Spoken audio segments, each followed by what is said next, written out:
ప్రభు పేరిట వందనాలండి. మరి ఆదివారం రోజున మనం అందరం కూడా కలుసుకునే అవకాశం దయచేసిన ప్రభువుకి వేల కొలది వందనాలు తెలుపుకుంటున్నాను. కూడి వచ్చిన ప్రతి ఒక్క బిడ్డకు వందనాలు. ఆన్‌లైన్‌లో చూస్తున్న ప్రతి ఒక్క బిడ్డకు వందనాలండి. మరి ఆదివారం రోజున మనం మత్తయి సువార్త 14వ అధ్యాయం చదువుకుందాము. ఈ అధ్యాయంలో మరి వచ్చేసి 3 విభాగాలుగా డివైడ్ అయింది. సో, అంతకన్నా ముందు మనం చిన్న ప్రార్థన చేసుకుందాము. మరి పాట పాడుకొని వాక్యదానం చేసుకుందాం. పరలోకమందు మా తండ్రి, నీ ఘనమైన నామమునకు లెక్కలేని వందనాలు స్తుతులు స్తోత్రాలైన ప్రభు. ఈ ఆదివారం సమయం నాయన తండ్రి ప్రభా, మిమ్మల్ని స్తుతించుకునే భాగ్యాలు ఇచ్చి మీకే వందనాలు తండ్రి ప్రభా. ఇక్కడ కూడి వచ్చిన ప్రతి ఒక్క బిడ్డ పట్ల నాయన మీకే వందనాలు స్తుతులు స్తోత్రాలైన తండ్రి ప్రభా. ఈ వారమంతట్లో తోడుగా మీకు వందనాలు తండ్రి. పునరుత్థాన దినందనే ఈ ఆదివారం రోజు నాయన మొదటి ఆదివారం రోజు మమ్మల్ని కలుసుకునే అవకాశం దయచేసిన మీకు వందనాలు తెలుపుకుంటాను. మీకే స్తుతులు స్తోత్రాలు తండ్రి. నాయన తండ్రి యేసయ్య మీకే వందనాలు తండ్రి ప్రభా. నాయన మరి మా తోడునందు మీకు వందనాలు తండ్రి. నాయన మరి ఈరోజు వాక్యం మరి ఆరాధంతట్లో ఉంది, తోడుండి సహాయం దయచండి. వాక్యం వినుచుండగా విశ్వాసం దయచేయండి. మాట్లాడుచుండగా నాయన తండ్రి నాతో మీరు మాట్లాడండి నాయన తండ్రి ప్రభు. మీ మాటలు నా ద్వారా బయలుపరచమని కోరుకుంటూ మీకే మహిమ ఘనత చెల్లించుకుంటే చిన్ని ప్రార్థన నజరేయుడైన యేసు నామమున నడిపెట్టుకుంటున్నాం తండ్రి. ఆమేన్, ఆమేన్. పాట పాడుకుంటామండి. యేసు రక్తము పాట అందరికీ సుపరిచితమైన పాట. మరి పాట పాడి మనం దేవుడి నామాన్ని మహిమపరుద్దాం, ఘనపరుద్దాం. యేసు రక్తము రక్తము రక్తము, యేసు రక్తము రక్తము రక్తము, అమూల్యమైన రక్తము, నిష్కలంకమైన రక్తము, అమూల్యమైన రక్తము, నిష్కలంకమైన రక్తము, యేసు రక్తము రక్తము రక్తము, యేసు రక్తము రక్తము రక్తము, ప్రతి ఘోర పాపమును కడుగును మన యేసయ్య రక్తము, ప్రతి ఘోర పాపమును కడుగును మన యేసయ్య రక్తము, బహు దుఃఖములో మునిగెనే, చెమట రక్తముగా మారెనే, బహు దుఃఖములో మునిగెనే, చెమట రక్తముగా మారెనే, యేసు రక్తము రక్తము రక్తము, యేసు రక్తము రక్తము రక్తము, మన సాక్షిని శుద్ధి చేయును మన యేసయ్య రక్తము, మన సాక్షిని శుద్ధి చేయును మన యేసయ్య రక్తము, మన శిక్షను తొలగించెను, సంహారమునే తప్పించెను, మన శిక్షను తొలగించెను, సంహారమునే తప్పించెను, యేసు రక్తము రక్తము రక్తము, యేసు రక్తము రక్తము రక్తము, మహాపరిశుద్ధ స్థలములో చేర్చును మన యేసయ్య రక్తము, మహాపరిశుద్ధ స్థలములో చేర్చును మన యేసయ్య రక్తము, మన ప్రధాన యాజకుడు మన కంటే ముందుగా వెళ్ళెను, మన ప్రధాన యాజకుడు మన కంటే ముందుగా వెళ్ళెను, యేసు రక్తము రక్తము రక్తము, యేసు రక్తము రక్తము రక్తము. హల్లెలూయా, హల్లెలూయా. Thank you Lord Jesus. మరి ఇప్పుడు వాక్యధ్యానం చేసుకుందామండి. మత్తయి సువార్త 14వ అధ్యాయం నుంచి 3 విభాగాలుగా డివైడ్ అయింది. ఫస్ట్ వచ్చేసి జాన్ ద బ్యాప్టిస్ట్ బీహెడెడ్. 14వ అధ్యాయం 1 నుంచి 12 వచనాలు చదువుకుందామండి. 14వ అధ్యాయం 1 నుంచి 12. ఆ సమయమందు చతుర్థాధిపతి అయిన హేరోదు యేసును గూర్చి సమాచారం విని, ఇతడు బాప్తిసం ఇచ్చు యోహాను, అతడు మృతుల నుండి లేచి ఉన్నాడు, అందువలనే అద్భుతములు అతని యందు క్రియారూపకములు లగుచున్నవని తన సేవకులతో చెప్పాను. ఏలైనగా నీవు నీ సహోదరుడైన ఫిలిప్పు భార్యగు హేరోదియను ఉంచుకొనుట న్యాయం కాదని యోహాను చెప్పగా హేరోదు ఆమె నిమిత్తము యోహానును పట్టుకొని బంధించి చెరసాలలో వేయించి ఉండెను. అతడు ఇతని చంప కోరెను గాని జనసమూహము ఇతనిని ప్రవక్త అని ఎంచినందున వారికి భయపడెను. అయితే హేరోదు జన్మదినోత్సవము వచ్చినప్పుడు హేరోదియ కుమార్తె వారి మధ్య నాట్యమాడి హేరోదును సంతోషపరచెను గనుక ఆమె ఏమీ అడిగినను ఇచ్చేదనని అతడు ప్రమాణపూర్వకముగా వాగ్దానము చేసెను. అప్పుడు ఆమె తన తల్లి చేత ప్రేరేపింపబడినదై బాప్తిసమిచ్చి యోహాను తలను ఇక్కడ పల్లెములో పెట్టి నా కప్పగించుమని అడిగెను.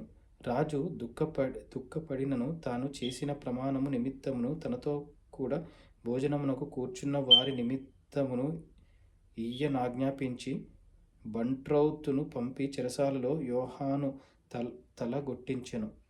వాడతని తల పల్లెములో పెట్టి తెచ్చి ఆ చిన్నదానికి ఇచ్చెను.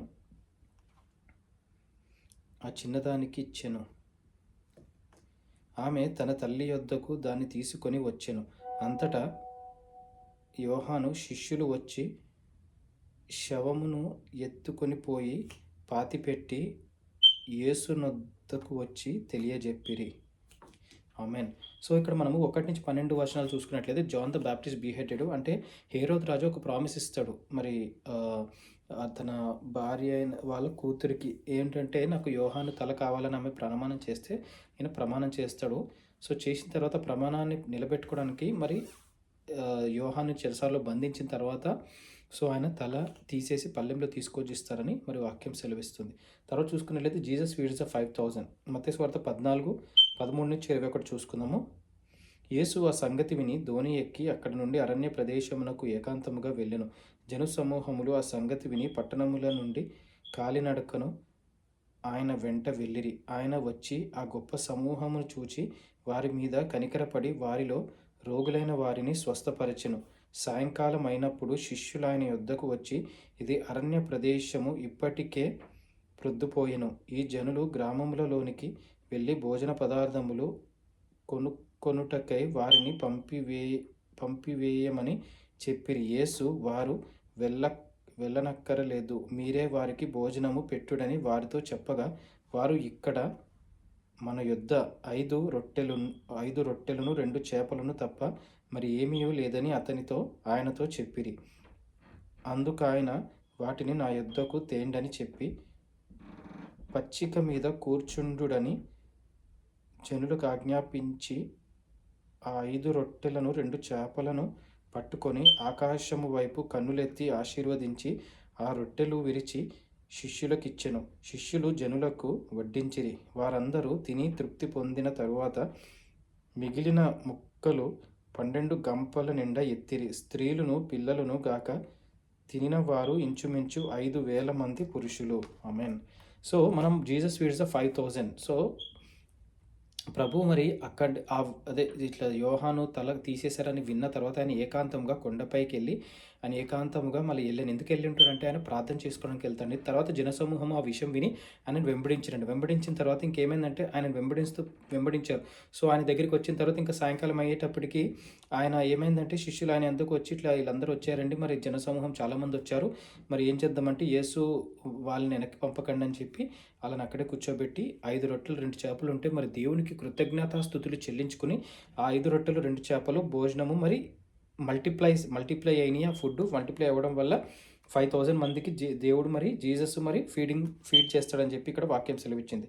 తర్వాత మత్తయి సువార్త 14:22-36 Jesus walks on the water 22-36 వెంటనే ఆ జనసమూహములను తాను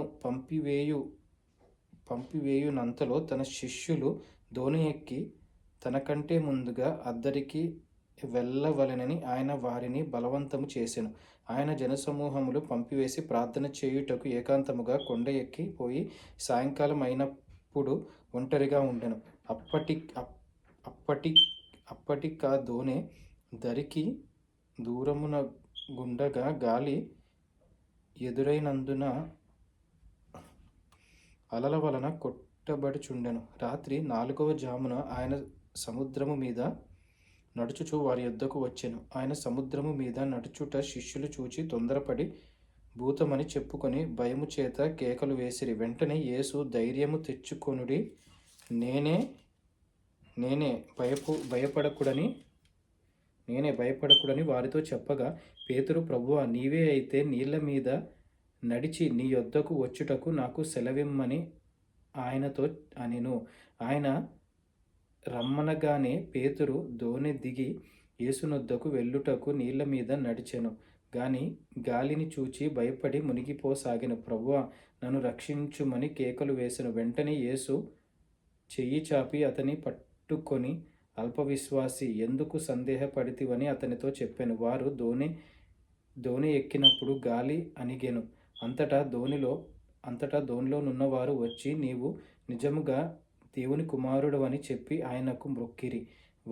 వారద్దరికి వెళ్ళి గెన్నెసరేతు దేశమునకు వచ్చిరి. అక్కడి జనులు ఆయనను గుర్తుపట్టి చుట్టుపట్లనున్న ఆ ప్రదేశమంతటికి వర్తమానం పంపి రోగులనందరినీ ఆయన యుద్ధకు తెప్పించి, వీరిని నీ వస్త్రపు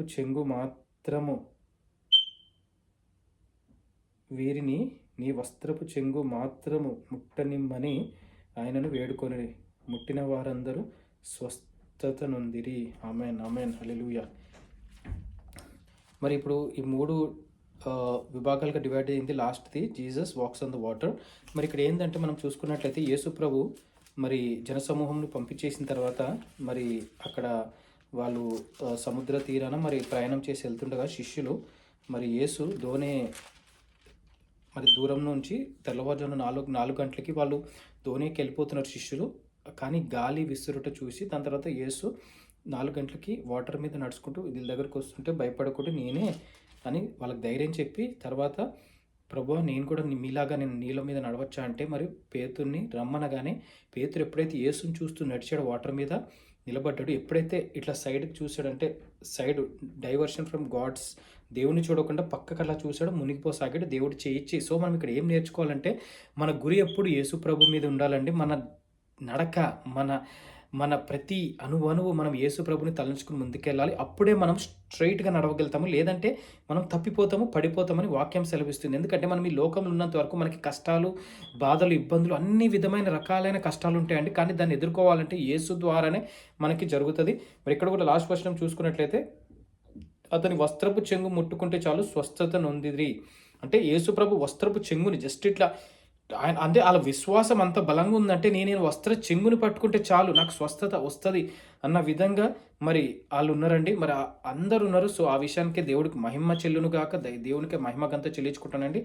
మరి ఈ 14 అధ్యాయంలో మనము ఏం నేర్చుకుంటామంటే 3 డిఫరెంట్ టాపిక్స్. ఒకటి ఏంటంటే జాన్ బీహెడెడ్, తర్వాత యేసు 5,000 మందికి మరి భోజనం పెట్టుట, తర్వాత యేసు నీళ్ళ మీద నడుచుట. మరి ఈ 3 టాపిక్లు మరి వారమంతా ధ్యానించుకుని ముందుకెళ్దామండి. మరి వాక్యం దేవుడు దీవించును కాక.